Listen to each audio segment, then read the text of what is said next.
Developing the Leader Within podcast, leading beyond limits. Welcome back, everyone. If you haven't subscribed, please do so right now, as it'll help us getting our show to others and help us get to our next milestone. Today, I'm excited to be speaking with Sylvia Lafair. Sylvia is the CEO and co-founder of Creative Energy Options. She is a multi-award winning leadership expert and author. Her mission is to help you redefine leadership and transform workplace relationships. Sylvia, welcome to the show.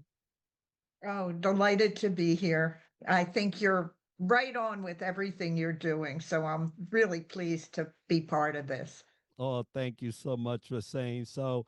And folks, Sylvia is not a foreigner to our show. She's been on it before, and so we welcome her back. But today we will be speaking about what you don't see is what's hurting your leadership. And I love that title because there's a lot of things that get missed. But before we get into that conversation, Sylvia, tell us a little bit about you that maybe the audience may not know. It's interesting to go back and look, which is what I do, is to go back. I started my career as a family therapist, and that's what I was doing for a long time. And one evening we were working with a group of parents whose teenage children were driving them a little bit nuts. And at the end of the room was packed. And at the end of the program, a man walked up to me, and I thought he was going to talk about a son or a daughter. And he said, "Will you come work with my senior leadership team?" And I mean, it was totally out of left field. So I looked at him and I said, "Why?" And he said, "They're fighting." And I said, "So what?" So he said, "But you work with families who have to get along better." I'm here also because he said to me, because my son is really out of control, but I need help at work. So I thought, you know what? Let me go in and see what it's like. I had no intention of working in the business world, no intention. And the rest of my career has been in leadership development, team building, and working in businesses. And it's just been a thrilling opportunity for me to work this way. I'm glad he asked, and I'm even more glad that you said yes, because that's how we came across each other in the leadership space. And it's Yeah. been wonderful to see all the work that you've been doing in that community, as well as all the books that you've authored concerning the topics that really affect leadership. Now, in your work, you emphasize uncovering invisible patterns that derail performance. And as organizations head into 2026, what hidden workplace dynamics do you see most commonly undermining productivity and trust? And how can leaders proactively surface them? Well, there's invisible all over the place, and right now we're at a place where we can bring it up to consciousness and really look at it. So, in fact, my new book, I'll talk about it just briefly here, is called Glimmers at Work. And it's about the new leadership operating system for head, heart, and gut. And I will just tell you very quickly that one of the reasons I wrote this was because I was looking back at some whoops in my own career where I didn't pay attention to what was invisible. And I had somebody come in to do marketing, and somehow in my gut, it didn't feel right. My head said he's very smart. My heart, he was making me so wonderful that I had to love him. But my gut kept saying something's wrong. About 6 months later, and many thousands of dollars down the drain, I finally said I wasn't listening to my whole operating system, head, heart, and gut. So that book will be out in the spring, and I'm excited about getting that one out there, which will talk about the thing I'm going to talk about right now, which is the patterns that show up invisibly at work that hold us back. And some of them, and Enrique, I'd love to hear your thoughts on this, but one of them is the fear of not being good enough, not being enough. So people tend to shut down and kind of hold back, even if they have good ideas. Another is a lot of unconscious role playing. The team meeting room is very much like the dinner time in the family. And what I learned when I went in to see what was going on was how what we learned in our original organization, the family shows up at work. So, there's often in a family an agreement for silence, and in many workplaces, it's like don't let that elephant stay on the side of the room. Don't bother it, and nobody will speak up.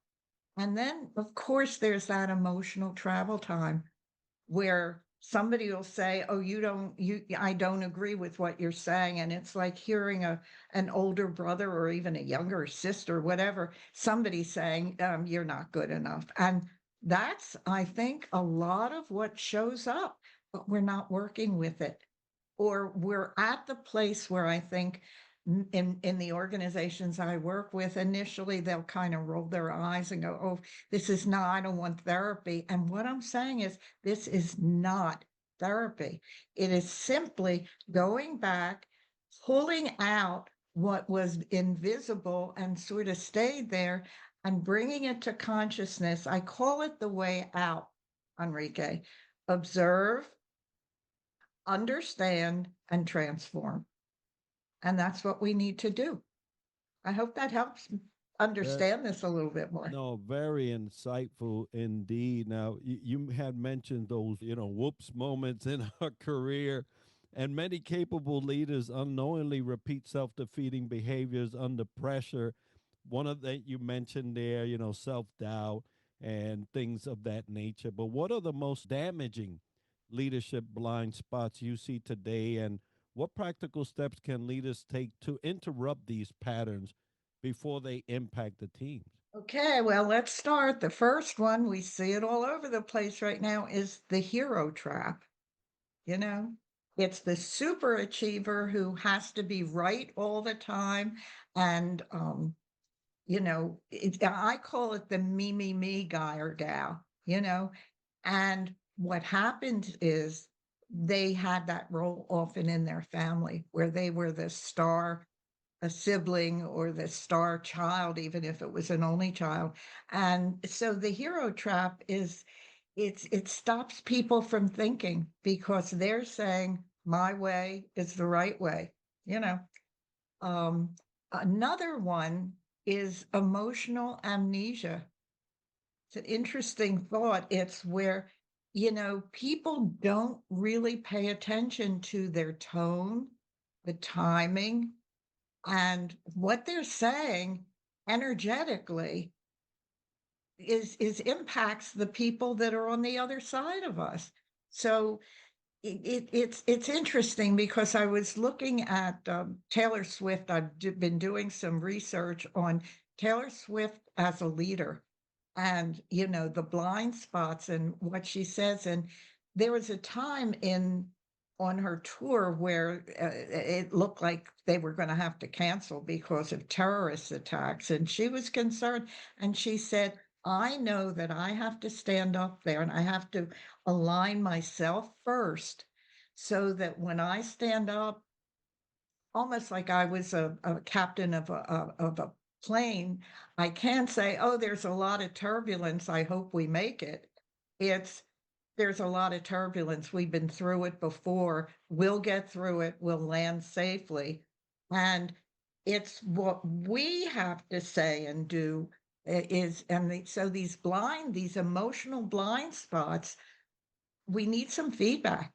What is your tonality? How are you talking to people? What is the languaging? And then we have to name the pattern, and we'll talk a little bit more about that as we go through this. So I hope that helps. No, very helpful and very powerful stance to be in as a leader, to say, yeah, I can't just come up here and say, the world is falling, the sky's falling, well, woe is me. Yeah, things have happened, things will continue to happen, but we'll get through this together. And that's such an encouraging thing for a leader to be asserting to the workforce. And, there's a lot of stress, there's a lot of uncertainty going around now, and with ongoing disruption, hybrid work, and increased demands, how does stress and uncertainty amplify the dysfunctional relationship patterns in the workplace? And what should leaders do differently to maybe stabilize and strengthen culture in 2026? Let me just throw this in because it always seems like I'm talking about what's not working to make it work. But in so many families, people are trained for empathy, for listening, not just blurting out. The super achiever is always saying, well, I have the answer, so you will be quiet. But they're the opposites that are the positives. So empathy, the ability to ask questions rather than just make statements, and then listen. That's very important. So, the superachiever, the controller, when it's really out of control, gets louder. The avoider, who is, very much the one who conflict is not a happy place. So I've watched this in meetings when the conflict gets high. Somebody will say, "Oh my goodness, I forgot I have another meeting. I'll see you later." I forgot about that, or something like that. And they disappear. Or they'll stay in the room, but they'll hold back. Um, and then and I have to own this one from my past, the drama queen. And there are plenty of drama kings too, but they hijack the room. They go off on their own tangent of upsets and talking about the uncertainty. And we can go down some pretty ugly rabbit holes. And when somebody in the room is talking and is fearful, it is like a virus. It starts to impact us. And even if I'm sitting there feeling strong and confident in what I'm doing, and somebody says it'll never work, there's a little place inside that says, well, what if they're right? And what if I'm wrong?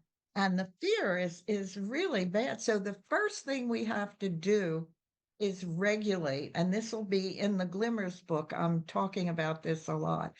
And one thing we have to do, which is really simple and not so simple, is breathe. I mean, we're going to do it anyway, but deep conscious breaths to begin to say, is my head, my heart, and my gut, am I aligned internally so that it can go out and that people will have you, as I talked about with Taylor Swift saying, I'm going to be a ship captain or a plane captain to not create fear.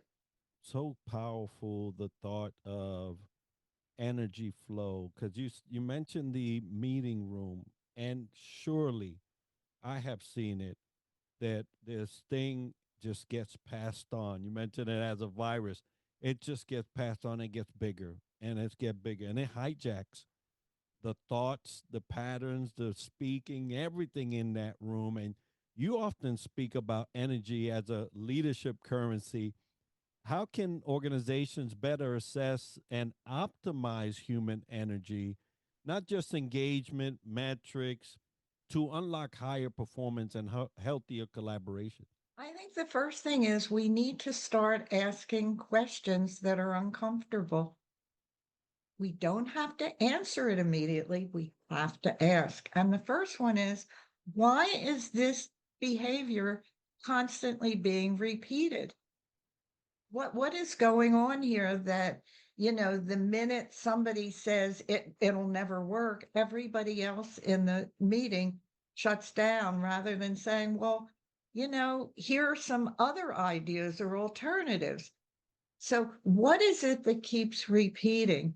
And what I have found, Enrique, is when it keeps repeating, that's one of the biggest reasons that people leave jobs because they don't see any possibility of change. And the energy that it takes to say, I'm not sure I agree with you. Is there another way we can look at this? Why is it that every time we get to a place of conflict, that two or three take over and the rest of us sit back in the meeting? Those are the questions.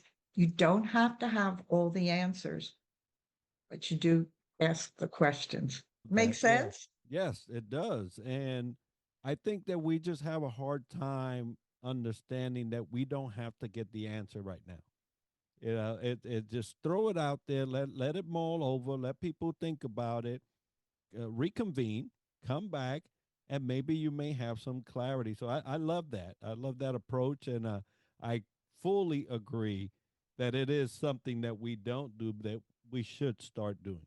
Well, it's interesting because most decisions, if you sit and people will take those deep breaths in a group, someone will have the beginning of the answer and somebody else we when I would be sitting with groups, I would call it popcorn style. You ever watch popcorn? It does not pop in a very orderly way. It doesn't go pop. All right, your turn, pop. Okay. It's all over the place. So it's like asking the question and then giving room to say, and how else could this be done? And then just waiting. The other piece is we're very afraid of moments of total silence in a room. Somebody will jump in and say something because, time is money, work is money. We don't have time to sit in silence. It's a kind of interesting concept that somebody will say, well, here's something. It may feel stupid, or I don't know if I'm right. You can, make yourself vulnerable and be uncomfortable. But here's a thought I just had. And somebody on the other side of the room will go, oh, I never thought of it that way before. When I'm facilitating in a room and somebody says, I never thought of it that way before, I know we're heading to dig for the gold. I love that. Yeah, and I love seeing that as well because we know that that is when things are getting tapped into the real nitty gritty of what we're trying to do. Now, when you look at untapped leadership potential across organizations, what hidden dynamics most often hold people back from stepping into their full capability? And how can leaders create environments that accelerate growth rather than reinforce limitation? I think what happens is, the old pattern creeps in, fear holds us back. And when we begin in the work I've done, when I'm transformed from a family therapist into a leadership consultant, I took the patterns with me. I came up with 13. I'm sure there are more. And I, looked at the super achiever, the me person, the rebel who is an HR nightmare, who, always says, we've got, there, I'm being put upon. It's not fair. Many times they're right about that, but they always take the negative or the opposite. There's, as I was the um, drama queen, I became a good storyteller because, and this is interesting, Enrique, when I did my drama queen stuff, and I learned it in childhood. I have an older brother who was king of the hill, and when he said tomorrow's Thursday, my parents would think that's the most brilliant thing I ever heard. And then I, 5 years younger, would say tomorrow's Thursday. They'd go, "That's sweet, honey. Go play with your doll." So I had to learn how to make a lot of noise to be heard. But there's a lot of adrenaline going, and I must admit, it's fun. It just doesn't go anywhere. People will sit and roll their eyes. So I had to say, well, what is the opposite that still is a good adrenaline rush? It's being a storyteller. Because when you are a storyteller, you have purpose, it has direction, it goes somewhere. So each of the patterns, these 13 patterns, the super achiever becomes the rebel becomes a community builder and will go and say, instead of they're wrong, I have to find a lawyer, they'll say, let's get together and see if we can find a better way, you know. So each of the avoider becomes the initiator who sits down and says, no, I'm gonna stay here and we're gonna get through this conflict. I'm not running away from it. So once you can name the pattern, and on my website, there's a quiz you can take to see which pattern or patterns, I call them the sticky ones, the ones that you go, yeah, I get it, that's me. Not all 13. So, but once you do that, you can begin to look at how you can transform it.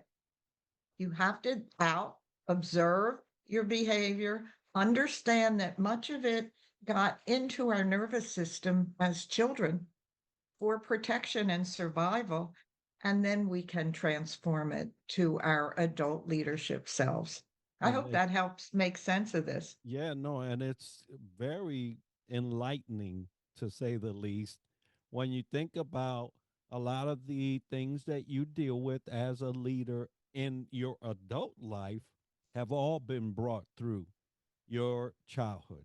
And so sometimes you have to go dig back there, get back there and see why things were so that you can understand why things are the way they are now and hopefully get somewhere where you can flip the script and become the person that will be a great addition to any organization. I think that's what you're doing in your work with these folks. You're getting them to see where they can flip that script and become an asset versus a liability. You said it perfectly. Thank you. Now, there's a lot that you've done. There's a lot that you continue to do. A lot of books, a lot of speaking, a lot of awards. But Sylvia, what do you have coming up and where can the viewer or the listener follow or support you? Thank you for asking that. Yeah, this new book, Glimmers, it's once I got head, heart, I was leaving gut out in my past work. I would, emotional intelligence is phenomenal, and it was breakthrough for us. Now, gut intelligence, it's like the intellect, the brain, the head, that's the data. We need data. There's nothing wrong with it. The heart, we need to be able to commune with each other. But the gut was the earliest survival system that we ever had.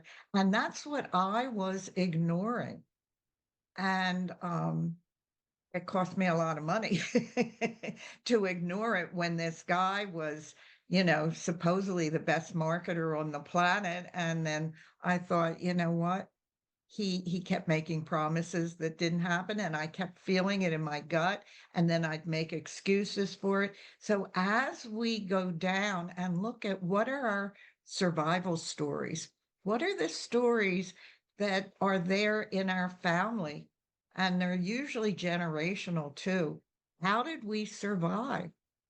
Those stories will help us know better when we're interviewing somebody, when we're hiring, the whole idea of hire slow, fire fast is so many times people would say, well, but I can't ask them to leave. And I'll say, but what is it that you're so fearful of in terms of surviving? If, John or Judy isn't there, and they begin to see some of the fears that have nothing to do with this other person, and it's okay. It's okay to help people grow. It's also okay to release them if they're not working out. But your gut is going to give you the answers. if you pay attention, and you've got to breathe. Yeah, I love all of that. I think the women will do better with the guts side than the men. But you guys have a sixth sense like we don't, right? And a lot of times, even in conversation with my wife, she says, "Had I not ignored my gut," all right? So there goes. That's He actually validation. says that. Oh yes. Oh, I love it. Yes, Yeah. So I'll let her know perfect. that you're working on that and you've developed something around that. Yeah. Folks, it's been great talking to Sylvia, and I hope you enjoyed this episode. And this episode is sponsored by the Global Trends Magazine, the Outlier Project, Bone Frog Coffee, Castle and Compass Adventures, Ascend Meditations, Chop AI, and Boomcaster. And if you've enjoyed this episode and learned something interesting about the topic covered today, make sure to like, share, and subscribe. And let us know by leaving a comment. Tune in next week for another episode where we dissect leadership from another angle. And as we like to end the show, success to you.